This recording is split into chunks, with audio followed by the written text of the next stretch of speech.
ये जो कोहरा तुम देख रहे हो, ये नेचर का गिफ्ट नहीं है, ये एक वार्निंग है। ये हवा साफ नहीं है। अगर ये साफ नहीं है तो ये सेफ भी नहीं है। ये हवा तुम्हारे बॉडी के अंदर जा रही है और तुम्हारी लाइफ एक्सपेक्टेंसी को कम कर रही है, हर सांस के साथ, हर मिनट, हर दिन। कोहरा वर्सेस स्मोक। नेचर का कोहरा वाइट होता है, सिटी का कोहरा ग्रे होता है। नेचर का हवा ठंडी हवाओं का रिजल्ट होता है, सिटी का कोहरा पॉल्यूशन का बाई प्रोडक्ट होता है। नेचर का कोहरा हार्मलेस होता है, सिटी का कोहरा टॉक्सिक होता है। इसीलिए साइंटिस्ट इसे कोहरा नहीं कहते, इसे स्मोक कहते हैं। Smoke plus fog. स्मोक मतलब फॉग जिसमें जहर घुला हुआ है। स्मोक मतलब हवा जिसमें तुम्हारा फ्यूचर डिसॉल्व हो रहा है।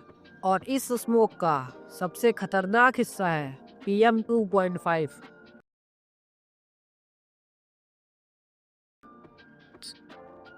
PM 2.5 कोई गैस नहीं है, ये एक मिक्सचर है, सॉलिड पार्टिकल्स का मिक्सचर, लिक्विड ड्रॉपलेट का मिक्सचर। इतना छोटा मिक्सचर की आंखों से दिखाई भी नहीं देता, 2.5 माइक्रोमीटर से भी छोटा और ह्यूमन एयर से 30 गुना पतला।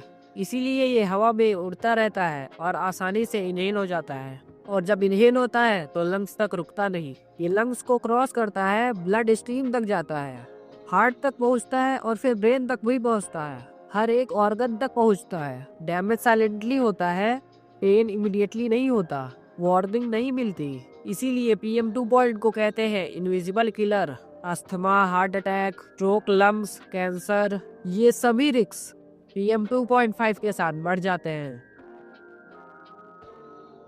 एक QI कोई नंबर नहीं है, एक QI सिग्नल है। 0 से 50 AQI मतलब बॉडी सेफ मोड में है। 100 AQI होने पर बॉडी स्ट्रेस में चली जाती है। 200 के बाद डैमेज स्टार्ट होता है और 300 के बाद इमरजेंसी डिक्लेयर हो जाती है। लेकिन नॉर्थ इंडिया में तो 300 से 400 नॉर्मल बन चुका है। इसका मतलब ये नहीं है कि बॉडी अडॉप्ट हो गई है, इसका मतलब ये है कि बॉडी हर दिन कॉम्प्रोमाइज कर रही है। एयर पोल्यूशन लाउड नहीं होता, एक्सप्लोजन भी नहीं होता और इमीडिएट डेथ भी नहीं होती, इसीलिए हम इग्नोर कर देते हैं। लेकिन डैमेज रियल होता है, कम्युलेटिव होता है, इरिवर्सिबल होता है और जब तुम डॉक्टर के पास जाते हो तब डैमेज हो चुका होता है। इसीलिए प्रिवेंशन ही सॉल्यूशन है। अब सबसे इम्पोर्टेंट क्वेश्चन, कौन सा एयर प्यूरिफायर सबसे इफेक्टिव होता है? सबसे पहले बात करते हैं कि एयर प्यूरिफायर क्यों जरूरी है। एयर प्यूरिफायर जरूरी इसलिए है क्योंकि एयर प्यूरिफायर कोई लग्जरी नहीं है, ये सिर्फ लाइफ स्पेंड करने का टूल है। जैसे गैस स्टोव है, इंडक्शन है, AC है, फैन है, एक्सेट्रा एक्सेट्रा। सच ये है कि एयर प्यूरिफायर कोई मैजिक मशीन नहीं है। हर एयर प्यूरिफायर सिर्फ दो काम करता है, पहला हवा को खींचता है, दूसरा हवा को फिल्टर करता है। इसीलिए एयर प्यूरिफायर के अंदर सिर्फ दो चीजें होती है, पहला फैन, दूसरा फिल्टर। कंपनी का नाम, डिजाइन कैसा दिखता है, डिस्प्ले कलरफुल है या नहीं, ये सब बाहर की बातें हैं, ये सब हवा को साफ नहीं करती। जो हवा को साफ करती है वो फिल्टर है। अब फिल्टर कौन सा होना चाहिए? फिल्टर का नाम होना चाहिए ट्रू हेपा, HEPA, और उसकी रेटिंग होनी चाहिए H13 या उससे ऊपर। हेपा का मतलब है high efficiency particulate air. H13 HEPA filter 99.95% PM 2.5 particles को रोक लेता है। अगर बॉक्स पर लिखा हो हेपा लाइक, हेपा टाइप, तो समझ जाना ये सब मार्केटिंग है, रियल प्रोटेक्शन नहीं। अब बात करते हैं आयनाइजर और ओजोन का सच। कुछ कंपनीज क्लेम करती हैं कि हम आयनाइजर या ओजोन का यूज करते हैं, और सच ये है कि इन चीजों की जरूरत ही नहीं है।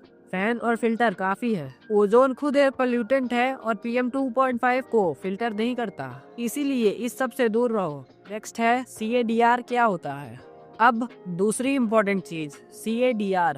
CADR का मतलब होता है clean air delivery rate. Simple शब्दों में आपका प्यूरिफायर 1 मिनट में कितनी हवा साफ करता है। रूल सिंपल है, रूम जितना बड़ा है प्यूरिफायर उतना बड़ा होना चाहिए। रूम एरिया का कम से कम 2/3 CADR लो। एयर प्यूरिफायर चूज करते वक्त सिर्फ 3 चीजें देखो, true HEPA H13, proper CADR और फिल्टर रिप्लेसमेंट की कॉस्ट।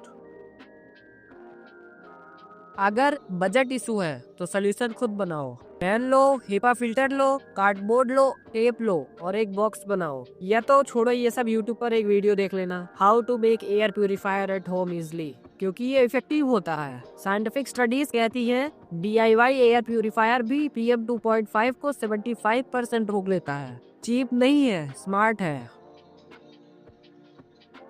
प्लांट्स हेल्पफुल होते हैं मूड के लिए, स्ट्रेस के लिए, लेकिन पॉल्यूशन के लिए नहीं।